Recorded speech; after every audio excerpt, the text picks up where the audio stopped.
Assalamualaikum warahmatullahi wabarakatuh. Perkenalkan, nama saya Marman. Saya akan membawakan materi pertama mengenai strategi menghadapi konflik. Adapun menurut Stefanin, terdapat 5 langkah mendasar dalam mencapai kedamaian dalam suatu konflik. 5 langkah tersebut dianggap apapun masalahnya dianggap dapat menyelesaikan suatu kesulitan.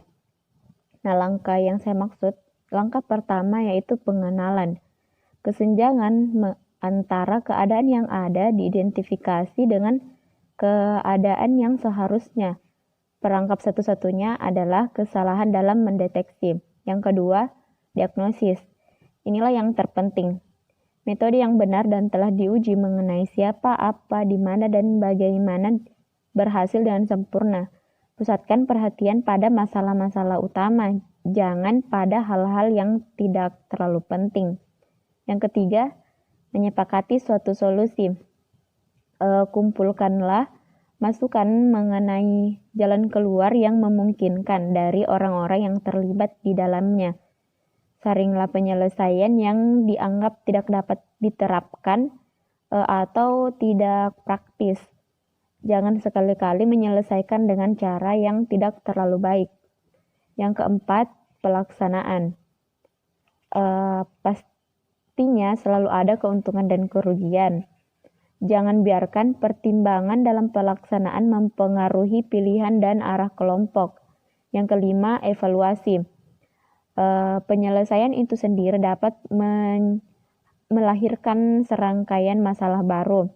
Jika penyelesaian tampak tidak dapat berhasil, maka ulangi langkah-langkah sebelumnya atau coba lagi. Bismillahirrahmanirrahim. Terima kasih atas kesempatan yang diberikan kepada saya. Di sini saya akan melanjutkan materi sebelumnya masih dalam lingkup strategi mengatasi konflik. Jadi, menurut Stefanin, ketika kita mengalami sebuah konflik dengan orang lain, ada hal-hal yang sebaiknya kita tidak lakukan ketika berada di tengah-tengah konflik tersebut. Yaitu yang pertama, jangan hanyut dalam perebutan kekuasaan dengan orang lain. Maksudnya apa? Kita tidak boleh mempertahankan ego kita masing-masing ketika mengalami sebuah konflik dengan orang lain. Yang kedua, jangan terlalu terpisah dengan konflik. Maksudnya kita tidak boleh bersikap bodoh amat terhadap konflik yang tengah kita jalani dengan orang lain. Yang selanjutnya, yang ketiga, jangan biarkan visi dibangun oleh konflik. Jadi jagalah cara pandang kita dengan berkonsentrasi pada masalah-masalah penting. Biasanya masalah yang paling mendesak belum tentu merupakan kesempatan yang terbesar bagi kita. Yang selanjutnya, bagian B, strategi mengatasi konflik dalam diri individu. Menurut Wijono, untuk mengatasi konflik dalam diri individu diperlukan paling tidak 7 strategi. Yang pertama, menciptakan kontak dan membina hubungan. Yang kedua, menumbuhkan rasa percaya dan penerimaan. Yang ketiga, menumbuhkan kemampuan atau kekuatan diri sendiri. Yang keempat, menentukan tujuan. Yang kelima, mencari beberapa alternatif. Yang keenam, memilih alternatif. Dan yang ketujuh, merencanakan pelaksanaan jalan keluar. Itu mungkin dari saya ucapkan terima kasih. Selanjutnya akan dilanjutkan oleh rekan saya. Baiklah, materi selanjutnya adalah C, strategi mengatasi konflik antar pribadi atau interpersonal konflik. Menurut Wijono, untuk mengatasi konflik dalam diri individu diperlukan setidaknya 3 strategi. Yang pertama, strategi kalah-kalah atau lose-lose strategi. Dalam strategi kalah-kalah ini, konflik bisa diselesaikan dengan cara melibatkan pihak ketiga bila perundingan mengalami jalan buntu. Maka pihak ketiga diundang untuk campur tangan oleh pihak-pihak yang berselisih atau barangkali bertindak atas kemauannya sendiri. Nah, ada 2 tipe utama dalam campur tangan pihak ketiga, yaitu A, arbitrasi. Arbitrasi merupakan prosedur di mana pihak ketiga mendengarkan kedua belah pihak yang berselisih, lalu pihak ketiga bertindak sebagai penengah atau hakim dalam menentukan penyelesaian konflik melalui suatu perjanjian yang mengikat. Nah, ada juga mediasi. Mediasi dipergunakan oleh mediator untuk menyelesaikan konflik, tidak seperti yang dilakukan oleh arbitrator, karena mediator tidak mempunyai wewenang secara langsung terhadap pihak-pihak yang bertikai dan rekomendasi yang diberikannya tidak mengikat. 2. Strategi menang kalah atau win-lose strategi. Dalam strategi saya menang Anda kalah ini menekankan adanya salah satu pihak yang mengalami konflik memperoleh kekalahan dan yang lainnya memperoleh kemenangan. Menurut Wijono, ada beberapa cara untuk menyelesaikan konflik win-lose strategi ini.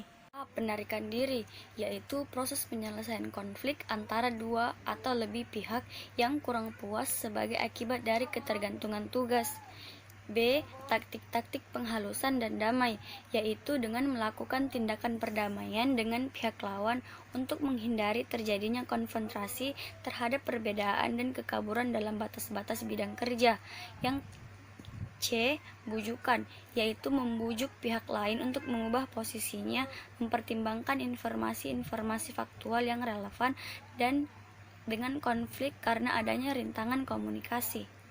Saya akan melanjutkan materi dari teman saya, yaitu taktik paksaan dan penekanan, yaitu menggunakan kekuasaan formal dengan menunjukkan kekuatan atau power melalui sikap otoriter karena dipengaruhi oleh sifat-sifat individu. Yang kelima adalah taktik-taktik yang berorientasi pada tawar-menawar dan pertukaran persetujuan sehingga tercapai suatu kompromi yang dapat diterima oleh dua belah pihak. Yang ketiga adalah strategi menang-menang atau win-win strategi.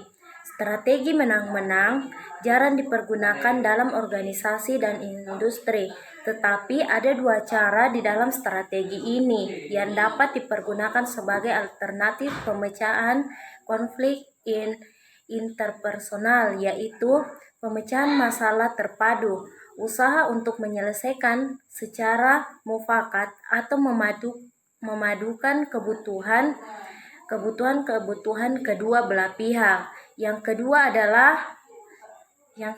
adalah kekuasaan konsultasi proses antar pihak.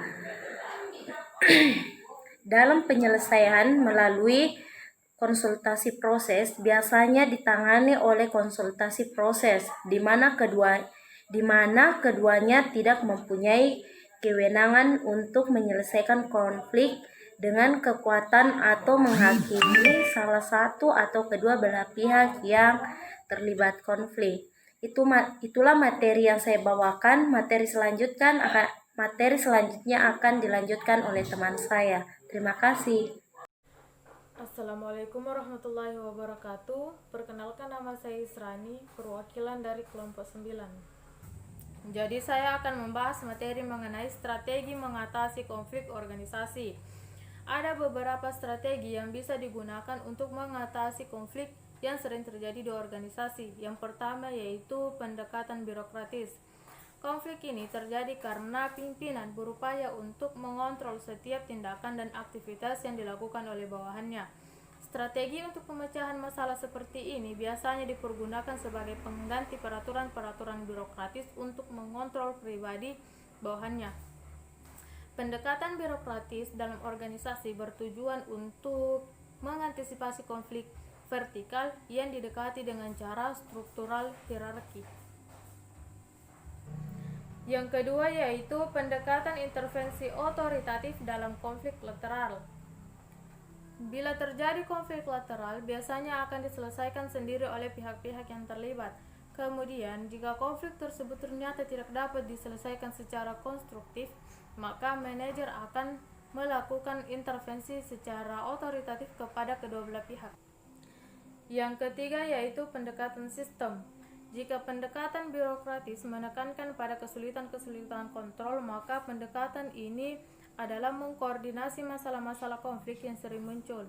Pendekatan ini menekankan pada hubungan lateral dan horizontal antara fungsi-fungsi pemasaran dengan produksi dalam suatu organisasi. Yang keempat yaitu reorganisasi struktural. Pendekatan ini dilakukan dengan cara mengubah sistem untuk melihat kemungkinan terjadinya reorganisasi struktural guna meluruskan perbedaan kepentingan dan tujuan yang hendak dicapai oleh kedua belah pihak, seperti membentuk wadah baru dalam organisasi non-formal untuk mengatasi konflik yang sudah berlarut-larut akibat adanya saling ketergantungan tugas dalam mencapai kepentingan dan tujuan yang berbeda sehingga fungsi organisasi menjadi kabur. Jadi saya pikir itulah materi yang dapat saya sampaikan. Terima kasih.